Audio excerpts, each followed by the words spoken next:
आज मेरी ऑफिस की छुट्टी थी। माँ किचन संभाल रही थी और छोटी अपने एमबीए के अंतिम सेमेस्टर की एग्ज़ाम की तैयारी में लगी थी।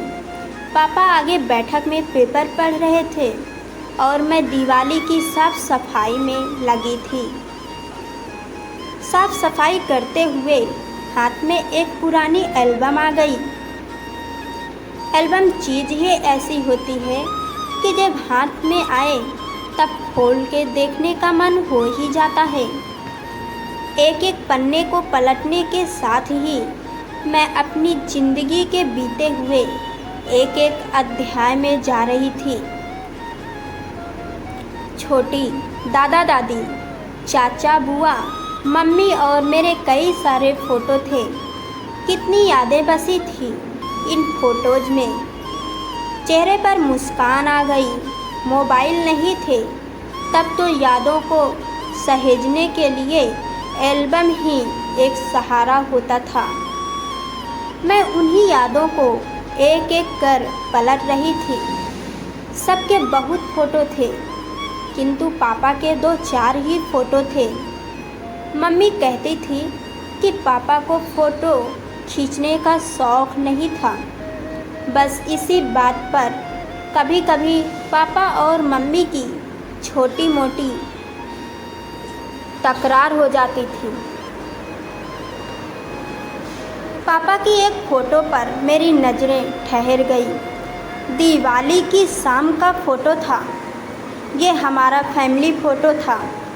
दादा दादी, मम्मी पापा, चाचा बुआ और हम दोनों बहनें हाथ में फुलझड़ी पकड़े हुए। हमारे चेहरे जगमगा रहे थे। मैंने और छोटी ने जो फ्रॉक पहनी थी वो पापा उसी दिन दिलाकर लाए थे। वो दिन मेरी आँखों में जीवंत हो गया। दिवाली के कुछ दिनों पहले से ही रट लगानी शुरू कर दी थी मैंने और छोटी ने। पापा, हम कपड़े लेने कब जाएंगे? जाएंगे बेटा, जाएंगे। बताओ क्या चाहिए? मुझे फ्लोर वाली फ़्रॉक चाहिए, मैंने कहा, और मुझे स्कर्ट टॉप चाहिए। छोटी टपक से बोली, मुझे फ़्रॉक के साथ सैंडल और हेयर बैंड भी चाहिए। पापा, मुझे भी सैंडल और हेयर बैंड चाहिए। लाएंगे लाएंगे, सबके लिए लाएंगे। पापा ने बुआ और चाचा की तरफ भी देखते हुए बोला था। दोनों के चेहरे पर मुस्कान छा गई थी। उस दिन रात को माँ और पापा के बीच कुछ बहस हुई थी। जादूगर हो क्या आप? हर पिता एक जादूगर ही तो होता है। सुमन, तुम चिंता मत करो, मैं सब कर लूँगा। पर इस बार खुद के लिए कुर्ता पैजामा लेना। ले लूँगा सुमन, अगले साल ले लूँगा। पिछले साल मेरी साड़ी लेते समय भी आपने यही कहा था, मुझे याद है। और ये जूते कितनी बार सिलाई लगवाओगे? सुमन, मैंने कहा ना, चिंता मत करो। माँ चुप हो गई थी, पर मेरे मन में पापा की बात बार बार गूंजती थी कि एक पिता जादूगर तो ही होता है। बस मेरे लिए मेरे पापा जादूगर ही तो थे। आखिर पापा हमें बाज़ार ले ही गए थे और पसंद की सारी चीज़ें दिलाकर लाए थे। कितनी यादगार दिवाली मनाई गई थी। वो शाम को हम दोनों बहनें नए कपड़ों में इठल रहे थे और बुआ और चाचा भी। ये फ़ोटो उसी शाम का था। पर पापा का फ़ोटो देखकर ख्याल आया कि पापा ने तो वही कुर्ता पैजामा पहना हुआ था जो उन्होंने रक्षाबंधन वाले फ़ोटो में भी पहना हुआ था, जो कि शायद 2 या 3 साल पुराना फ़ोटो था। क्योंकि बुआ तो दिवाली वाले फ़ोटो में बड़ी दिख रही थी और रक्षाबंधन वाले फ़ोटो में छोटी। अगला फ़ोटो बुआ की सगाई का था। यहाँ पर भी पापा ने वही कुर्ता पैजामा पहना हुआ था। पापा के कुल मिलाकर 5-7 फ़ोटो थे और उसमें से ज़्यादातर में वो एक ही कुर्ते पैजामे में दिख रहे थे।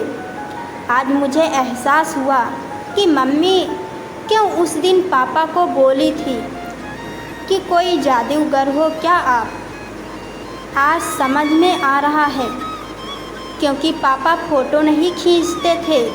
शौक़ नहीं होना कारण नहीं था, बल्कि एक ही जोड़ी कुर्ते पैजामा होना शायद पापा के फ़ोटो न खिंचवाने का कारण था। सामान्य दिनों में पापा पैंट शर्ट पहनते थे, वो भी शायद 4 या 5 जोड़ी होंगे, और ख़ास दिन ये त्यौहार पर विशेष रूप से कुर्ता पैजामा ही पहनते थे। मतलब पापा के उस एक जोड़ी कुर्ते पैजामे ने हमारी न जाने कितनी ख्वाहिशें पूरी करी थी। उनके सिलाई लगे जूते मेरी आँखों में रह उभरने लगे। माँ और दादी अक्सर जूतों के लिए टोकती रहती थी और पापा हंसकर कहते थे कि देखो तो कितने आरामदायक है। उन जूतों ने हमारी सैंडल की लालसा को कितनी आसानी से पूरा कर दिया था। मेरी आंखें आंसुओं से भर गई और रोए जा रही थी। होश संभालने के बाद की तो पापा की हर बात समझ में आती थी, किंतु आज यादें एहसास कराती है कि बचपन में पापा सच में जादूगर ही लगते हैं। बिट्टो ज़रा चाय तो बना दे बेटा। पापा आई पापा कहकर मैं रसोई की ओर चल दी, मेरे जादूगर के लिए चाय बनाने। मन में एक ही गाना गुनगुना रही थी, सबसे प्यारा कौन है? पापा, मेरे पापा।